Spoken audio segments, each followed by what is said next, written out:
ಋಷಿಕೇಶದಲ್ಲಿ ರೈಲು ಹಳಿ ತಪ್ಪಿ ಭೀಕರ ಅಪಘಾತ, ತಪ್ಪಿದ ಭಾರೀ ಪ್ರಾಣಾಪಾಯ. ಉತ್ತರಾಖಂಡದ ಋಷಿಕೇಶದ ಕಾಂಡ್ಗಾಂವ್ ಪ್ರದೇಶದಲ್ಲಿ ಸೋಮವಾರ ರಾತ್ರಿ ಯೋಗನಗರಿ ರೈಲು ನಿಲ್ದಾಣದ ಬಳಿ ಉಜ್ಜೈನ್ ಎಕ್ಸ್‌ಪ್ರೆಸ್‌ನ 3 ಬೋಗಿಗಳು ಏಕಾಏಕಿ ಹಳಿ ತಪ್ಪಿವೆ. ರಾತ್ರಿ 9:30ಯ ಸುಮಾರಿಗೆ ಈ ರೈಲು ಅಪಘಾತ ಸಂಭವಿಸಿದ್ದು, ಹಳಿ ತಪ್ಪಿದ ಸಮಯದಲ್ಲಿ ಹಳಿಯಲ್ಲಿ ಹಾಗೂ ಬೋಗಿಗಳಲ್ಲಿ ಯಾವುದೇ ಪ್ರಯಾಣಿಕರು ಇಲ್ಲದಿದ್ದರಿಂದ ಅದೃಷ್ಟವಶಾತ್ ಭಾರೀ ಪ್ರಮಾಣದ ಪ್ರಾಣಾಪಾಯ ತಪ್ಪಿದೆ. ದೇಶದಲ್ಲಿ ಸರಣಿ ರೈಲು ಅಪಘಾತಗಳು ಕಳವಳ ಮೂಡಿಸುತ್ತಿದ್ದು, ಇದೇ ಸೋಮವಾರ ಬೆಳಗಷ್ಟೇ ಬಿಹಾರದ ಸಸಾರಾಂ ರೈಲು ನಿಲ್ದಾಣದಲ್ಲಿ ಪ್ಯಾಸೆಂಜರ್ ರೈಲೊಂದು ಭೀಕರವಾಗಿ ಹೊತ್ತಿ ಉರಿದಿತ್ತು. ಅಷ್ಟೇ ಅಲ್ಲದೆ ಈ ಘಟನೆ ನಡೆಯುವ ಕೇವಲ 1 ದಿನದ ಮೊದಲು ಮಧ್ಯಪ್ರದೇಶದ ರತ್ಲಂ ಜಿಲ್ಲೆಯಲ್ಲಿ ರಾಜಧಾನಿ ಎಕ್ಸ್‌ಪ್ರೆಸ್ ರೈಲಿನ ಬೋಗಿಯಲ್ಲೂ ಭೀಕರ ಬೆಂಕಿ ಕಾಣಿಸಿಕೊಂಡಿತ್ತು.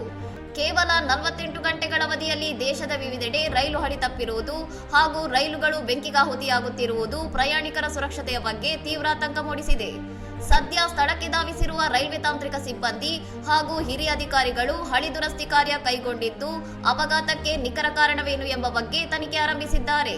ಇನ್ನಷ್ಟು ಸುದ್ದಿಗಳಿಗಾಗಿ ನೋಡ್ತಾ ಇರಿ ಸೌರಂ ಟಿವಿ.